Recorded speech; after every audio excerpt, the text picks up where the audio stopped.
ರೇಣುಕಾಸ್ವಾಮಿ ಕೊಲೆ ರಹಸ್ಯವನ್ನ ಪ್ರದೋಷ್ ಬಿಚ್ಚಿಟ್ಟಿದ್ದಾರೆ. ಕಡೆಗೂ ಕೂಡ ಮಾಫಿ ಸಾಕ್ಷಿಯಾದ ಮೇಲೆ ಅರ್ಜಿಯಲ್ಲಿ ಆತ ಹಲವು ಅಂಶಗಳನ್ನು ಉಲ್ಲೇಖ ಮಾಡಿದ್ದಾನೆ. ಪ್ರದೋಷ್ ನಾನು ತಡೆದರೂ ಕೂಡ ಸಾಯಿಸೋ ನಿರ್ಧಾರವನ್ನ ಮಾಡಿಬಿಟ್ಟಿದ್ರು ಅಂತ ಹೇಳಿ ತುಂಬಾ ಪ್ರಮುಖವಾದಂತಹ ಅಂಶ ಇದು. ಮಾಫಿ ಸಾಕ್ಷಿಯ ಅರ್ಜಿಯಲ್ಲಿ ಉಲ್ಲೇಖ ಮಾಡಿರುವಂಥದ್ದು ಪ್ರದೋಷ್ ಇದನ್ನ. ನಾನು ತಡೆದರೂ ಕೂಡ ಸಾಯಿಸುವ ನಿರ್ಧಾರವನ್ನ ಮಾಡಿದ್ರು. ದರ್ಶನ್ ಕೂಡ ಮಾರಣಾಂತಿಕವಾಗಿ ಹಲ್ಲೆಯನ್ನ ಮಾಡಿದ್ರು. ಕೊಲೆ ಕೇಸ್ನಲ್ಲಿ ಸಹಾಯ ಮಾಡದೇ ಇದ್ರೆ ಬದುಕೋದಿಲ್ಲ ಅಂತ ಅಂದರು. ಬದುಕಲ್ಲ ಅಂದಿದ್ದಕ್ಕೋಸ್ಕರ ನಾನು ಸಹಾಯ ಮಾಡಿದೆ ಅಂಥೇಳಿ ಪ್ರದೋಷ್ ಹೇಳಿದ್ದಾನೆ.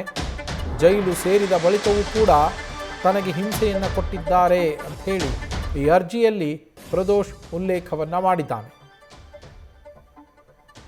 ರೇಣುಕಾಸ್ವಾಮಿ, ಚಿತ್ರದುರ್ಗ ಮೂಲದ ರೇಣುಕಾಸ್ವಾಮಿಯ ಕೊಲೆ ಕೇಸಿಗೆ ತುಂಬ ಮೇಜರ್ ಟ್ವಿಸ್ಟ್ ಇದು. ಮಾಫಿ ಸಾಕ್ಷಿ ಆಗ್ತೇನೆ ಅಂತ ಹೇಳಿ ಪ್ರದೋಷ್ ಅರ್ಜಿಯನ್ನು ಸಲ್ಲಿಸಿದ್ದ. ಅದಕ್ಕೆ ಕೋರ್ಟ್ ಅನುಮತಿಯನ್ನು ಕೊಟ್ಟಿತ್ತು. ಆ ಅರ್ಜಿಯಲ್ಲಿ ಏನು ಉಲ್ಲೇಖ ಮಾಡಿದ್ದಾನೆ ಅನ್ನೋದು ಇಲ್ಲಿ ತುಂಬ ಪ್ರಮುಖವಾದ ವಿಚಾರ. ನಮ್ಮ ಪ್ರತಿನಿಧಿ ಶಿವಕುಮಾರ್ ಫೋನ್ ಸಂಪರ್ಕದಲ್ಲಿದ್ದಾರೆ. ಶಿವು, ಪ್ರದೋಷ್ ಇಲ್ಲಿ ಮಾಫಿ ಸಾಕ್ಷಿ ಆದ ಮೇಲೆ ತುಂಬ ಸ್ಫೋಟಕ ವಿಚಾರಗಳನ್ನು ಬಿಚ್ಚಿಟ್ಟಿರುವಂಥದ್ದು, ಏನೇನೆಲ್ಲ ಹೇಳಿದ್ದಾನಂತೆ?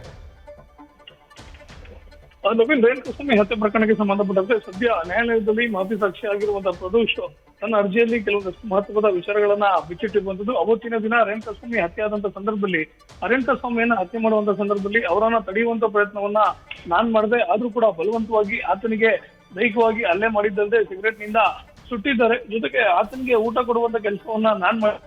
ಆ ದರ್ಶನ್ ಕೂಡ ಮರಣಾಂತಿಕವಾಗಿ ರೇಣುಕಾಸ್ವಾಮಿ ಆತನ ಮೇಲೆ ಹತ್ಯೆಯನ್ನ ಮಾಡ್ತಾರೆ. ಇದಾದಂತ ನಂತರದಲ್ಲಿ ಸಾಕಷ್ಟು ಬಾರಿ ಕೇಳ್ಕೊಂಡ್ರು ಕೂಡ ಬಿಡದೆ ಆತನ ಬಾರಿ ಪದೇ ಪದೇ ದೈಹಿಕವಾಗಿ ಹಲ್ಲೆಯನ್ನ ಮಾಡುವಂಥದ್ದು. ನಂತರದಲ್ಲಿ ಯಾವಾಗ ನಟ ದರ್ಶನ್ ಅವರು ರೇಣುಕಾಸ್ವಾಮಿಯ ಮೊಬೈಲ್ ಅನ್ನ ಚೆಕ್ ಮಾಡ್ತಾರೆ, ರೇಣುಕಾಸ್ವಾಮಿ ಅವರು ಕೇವಲ ಆ ಪವಿತ್ರ ಗೌಡಗೆ ಮಾತ್ರ ಅಲ್ಲ, ಬೇರೆ 3 ಜನರಿಗೆ ಇದೇ ರೀತಿಯಾಗಿ ಮೆಸೇಜ್ ಅನ್ನ ಕಳಿಸಿದ್ದಾನೆ ಅನ್ನೋದು ಯಾವಾಗ ದರ್ಶನ್ ಗಮನಕ್ಕೆ ಬರುತ್ತೆ, ಆಗ ಮತ್ತಷ್ಟು ಮಾರಣಾಂತಿಕವಾಗಿ ಹಲ್ಲೆಯನ್ನು ಕೂಡ ಮಾಡ್ತಾರೆ. ಇಷ್ಟೆಲ್ಲ ಮಾರಣಾಂತಿಕವಾದಂತಹ ಹಲ್ಲೆ ಆದ ನಂತರದಲ್ಲಿ ರವಿಶಂಕರ್ ಏನಿದ್ದಾನೆ, ರವಿಶಂಕರ್ ಬಂದು ರೇಣುಕಾಸ್ವಾಮಿ ಹತ್ಯಾಚಾರವನ್ನ ನಮಗೆ ತಿಳಿಸ್ತಾನೆ. ಆಗ ನಾನು ಕೂಡ ಅಲ್ಲೇ ಇದ್ದೆ. ನಾನು ಹಲವು ಬಾರಿ ಮನವಿಯನ್ನು ಕೂಡ ಮಾಡ್ಕೊಳ್ಳುವಂತ ಕೆಲಸವನ್ನು ಮಾಡಿದೆ. ಸಾಕು, ಹೊಡಿಬೇಡಿ ಅಂತೇಳಿ ಕೇಳ್ಕೊಂಡ್ರು ಕೂಡ ದೈಹಿಕವಾಗಿ ಹಿಂಸೆ ಕೊಡುವಂತ ಕೆಲಸವನ್ನು ಮಾಡಿದ್ರು. ಸಿಗರೇಟ್ ನಿಂದ ರೇಣುಕಾಸ್ವಾಮಿಗೆ ಸುಟ್ಟಿದ್ದಾರೆ. ಯಾವಾಗ ರೇಣುಕಾಸ್ವಾಮಿ ಕೊಲೆ ಆಗಿದ್ದಾನೆ ಅನ್ನೋ ವಿಚಾರ ರವಿಶಂಕರ್ನಿಂದ ಗೊತ್ತಾಗುತ್ತೆ, ಆಗ ಸ್ಥಳದಲ್ಲಿದ್ದಂಥ ದರ್ಶನ್ ಪ್ರಕರಣದಲ್ಲಿ ಸಹಾಯವನ್ನ ಮಾಡಬೇಕು, ಒಂದು ವೇಳೆ ನೀವು ಸಹಾಯವನ್ನ ಮಾಡದೆ ಹೋದಂಥ ಸಂದರ್ಭದಲ್ಲಿ ನಾನು ಗುಂಡನ್ನು ಹಾರಿಸ್ಕೊಂಡು ಸಾಯ್ತೀನಿ ಅಂತೇಳಿ ದರ್ಶನ್ ಕೇಳ್ಕೊಂಡ್ರು. ಹೀಗಾಗಿ ದರ್ಶನ್ ಅವ್ರಿಗೆ ಸಹಾಯವನ್ನ ಮಾಡಿದೆ. ಪ್ರಕರಣದಲ್ಲಿ ನನ್ನ ಪಾತ್ರ ಏನೂ ಇಲ್ಲ, ರೇಣುಕಾಸ್ವಾಮಿ ಕೊಲೆಯಲ್ಲಿ ನಾನು ಭಾಗಿಯಾಗಿಲ್ಲ. ಅವತ್ತಿನ ದಿನ ಪಟ್ಟಣಗೆರೆ ಶೆಡ್ಗೆ ರೇಣುಕಾಸ್ವಾಮಿಯನ್ನು ಕರ್ಕೊಂಡ್ಬಂದಂಥ ಸಂದರ್ಭದಲ್ಲಿ ಆತನಿಗೆ ಹೊಡಿಬೇಡಿ ಅಂತ ನಾನು ಮನವಿಯನ್ನು ಮಾಡಿದ್ದೆ. ಆತನಿಗೆ ನೀರು ಮತ್ತು ಊಟವನ್ನು ಕೊಡುವಂಥ ಕೆಲಸವನ್ನು ನಾನು ಮಾಡಿದ್ದೆ.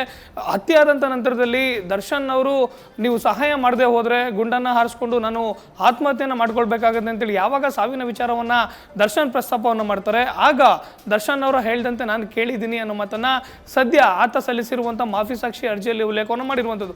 ಅಂದರೆ ಇಡೀ ಪ್ರಕರಣದಲ್ಲಿ ರೇಣುಕಾಸ್ವಾಮಿ ಹತ್ಯೆ ಪ್ರಕರಣದಲ್ಲಿ ನಟ ದರ್ಶನ್ ಏಟು ಆರೋಪಿಯಾಗಿದ್ದರೆ ಪ್ರದೋಷ್ ಕೂಡ ಇತರೆ ಆರೋಪಿ ಆಗಿರುವಂಥದ್ದು. ಹೀಗಾಗಿ ಇದೇ ಪ್ರಕರಣದಲ್ಲಿ ಇತರೆ ಆರೋಪಿಗಳೇ ಏನು ಮಾಫಿ ಸಾಕ್ಷಿ ಆಗಿದ್ದಾರೆ, ಇದೇ ನಟ ದರ್ಶನ್ಗೆ ದೊಡ್ಡ ಸವಾಲಾಗಿ ಪರಿಣಮಿಸಿರುವಂಥದ್ದು. ನವೀನ್, ಶಿವ ಹಾಗೆ ಸಂಪರ್ಕದಲ್ಲಿರಿ.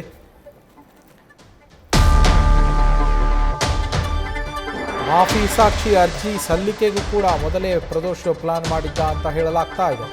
ಜೈಲು ವಾಸಕ್ಕೆ ಬೇಸತ್ತು ಹೋಗಿದ್ದ ಪ್ರದೋಷ್ ಮಾಫಿ ಸಾಕ್ಷಿಯ ಪ್ಲಾನ್ ಅನ್ನ ಮಾಡಿದ್ದ. ಮಾಫಿ ಸಾಕ್ಷಿ ಆಗೋದಕ್ಕೋಸ್ಕರ 20 ದಿನಗಳ ಹಿಂದೆಯೇ ದರ್ಶನ್ರನ್ನ ಬಿಟ್ಟು ಆತ ಪ್ರತ್ಯೇಕವಾಗಿದ್ದಂತೆ. ಆರೋಪಿ ನಟ ದರ್ಶನ್ ಜೊತೆ ಬ್ಯಾರಕ್ನಲ್ಲಿ ಸರಿ ಹೋಗ್ತಾ ಇಲ್ಲ, ನನಗೆ ಅಲ್ಲಿ ಸಮಸ್ಯೆ ಆಗ್ತಾ ಇದೆ ಅಂತ ಹೇಳಿ ಜೈಲಧಿಕಾರಿಗಳಿಗೆ ಪ್ರದೋಷ್ ಮನವಿಯನ್ನು ಮಾಡಿಕೊಂಡಿದ್ದ. ಅಲ್ಲದೆ ದರ್ಶನ್ ಜೊತೆ ಮನಸ್ತಾಪ ಕೂಡ ಮಾಡಿಕೊಂಡಿದ್ದಂತೆ ಪ್ರದೋಷ್. ಶಿಫ್ಟ್ ಆದ ವಾರದ ಬಳಿಕ ವಕೀಲರ ಜೊತೆ ಮಾಫಿ ಸಾಕ್ಷಿ ಆಗೋದಕ್ಕೆ ಸಿದ್ಧತೆಯನ್ನು ಮಾಡಿಕೊಂಡಿದ್ದ ಅಂತ ಮಾಹಿತಿ ಸಿಗ್ತಾ ಇರುವಂಥದ್ದು. ನಮ್ಮ ಪ್ರತಿನಿಧಿ ಶಿವಕುಮಾರ್ ಲೈವ್ನಲ್ಲಿದ್ದಾರೆ. ಶಿವು, ನಾನು ಮಾಫಿ ಸಾಕ್ಷಿ ಆಗಬೇಕು ಅಂಥೇಳಿ ಮೊದಲೇ ಡಿಸೈಡ್ ಆಗಿಬಿಟ್ಟು ಇದು ಮಾಫಿ ಸಾಕ್ಷಿಗೆ ಅರ್ಜಿಯನ್ನು ಸಲ್ಲಿಸಿದ್ದು ಅಂತ ಹೇಳಲಾಗ್ತಾ ಇದೆ. ಅದು ಅಷ್ಟೇ ಅಲ್ಲ, ಜೈಲಿನಲ್ಲೂ ಕೂಡ ದರ್ಶನ್ ಜೊತೆ ಮನಸ್ತಾಪ ಆಗಿದೆ ಅಂತೇಳಿ ಹೇಳಲಾಗ್ತಾ ಇದೆ. ಇದೇ ವಿಚಾರಕ್ಕಾಗಿತ್ತಾ ಅಥವಾ ಬೇರೆ ಏನಾದ್ರು ವಿಚಾರಕ್ಕೆ ಮನಸ್ತಾಪ ಆಗಿತ್ತಾ? ಏನೆಲ್ಲ ಪ್ಲಾನ್ ಮಾಡ್ಕೊಂಡಿದ್ದ ಪ್ರದೋಷ್? ನವೀನ್, ಸದ್ಯ ಅದ್ರ ಬಗ್ಗೆ ಯಾವುದೇ ಖಚಿತತೆ ಸಿಗ್ತಾ ಇಲ್ಲ. ಆದರೆ ಪ್ರದೋಷ್ ಯಾವಾಗ ಮಾಫಿ ಸಾಕ್ಷಿ ಹಾಕ್ತೀನಿ ಅಂತೇಳಿ ತನ್ನ ವಕೀಲರ ಮೂಲಕ ಕೋರ್ಟ್ಗೆ ಅರ್ಜಿಯನ್ನು ಸಲ್ಲಿಕೆಯನ್ನು ಮಾಡ್ತಾರೆ. ಅರ್ಜಿಯಲ್ಲಿ ಕೆಲವೊಂದಷ್ಟು ವಿಚಾರಗಳನ್ನು ಉಲ್ಲೇಖವನ್ನು ಮಾಡಿದ್ದಾರೆ. ಅದರ ಜೊತೆಗೆ ಯಾವಾಗ ಮಾಫಿ ಸಾಕ್ಷಿ ಆಗಲಿಕ್ಕೆ ಆತ ಮಾನಸಿಕವಾಗಿ ಸಿದ್ಧತೆಯನ್ನು ಮಾಡ್ಕೊಂಡಿದ್ದಾನೆ, ಅದರ ಮೊದಲನೇ ಭಾಗವಾಗಿ ವಕೀಲರ ಮೂಲಕ ಚರ್ಚೆಯನ್ನು ಮಾಡ್ತಾನೆ. ಜೊತೆಗೆ ಇದಕ್ಕಿಂತ ಮುಂಚಿತವಾಗಿ ಅಂದರೆ ಪ್ರದೋಷ್ ಮಾಫಿ ಸಾಕ್ಷಿ ಆಗಿ ಅರ್ಜಿಯನ್ನು ಸಲ್ಲಿಕೆ ಮಾಡೋಕ್ಕಿಂತ ಮುಂಚಿತವಾಗಿ ಆತ ಜೈಲು ಅಧಿಕಾರಿಗಳಿಗೆ ಮನವಿಯನ್ನು ಮಾಡ್ಕೊಂಡಿರುವಂಥದ್ದು, ನನಗೆ ಮಾನಸಿಕವಾಗಿ ಹಿಂಸೆ ಆಗ್ತಾ ಇದೆ, ನಟ ದರ್ಶನ್ ಆಗಿರ್ಬೋದು ಇತರ ಆರೋಪಿಗಳ ಜೊತೆ ಒಂದೇ ಬ್ಯಾರಕ್ನಲ್ಲಿ ಇರಲಿಕ್ಕೆ ಸಾಧ್ಯ ಆಗ್ತಿಲ್ಲ, ಕಷ್ಟ ಆಗ್ತಿದೆ, ಹೀಗಾಗಿ ಬೇರೆ ಬ್ಯಾರಕ್ಗೆ ನನ್ನನ್ನು ಶಿಫ್ಟ್ ಮಾಡಬೇಕು ಅಂತೇಳಿ ಪ್ರದೋಷ್ ಕಳೆದ 1 ವಾರಗಳ ಹಿಂದೆನೇ ಜೈಲಧಿಕಾರಿಗಳ ಬಳಿ ಮನವಿಯನ್ನು ಮಾಡ್ಕೊಂಡಿರುವಂಥದ್ದು.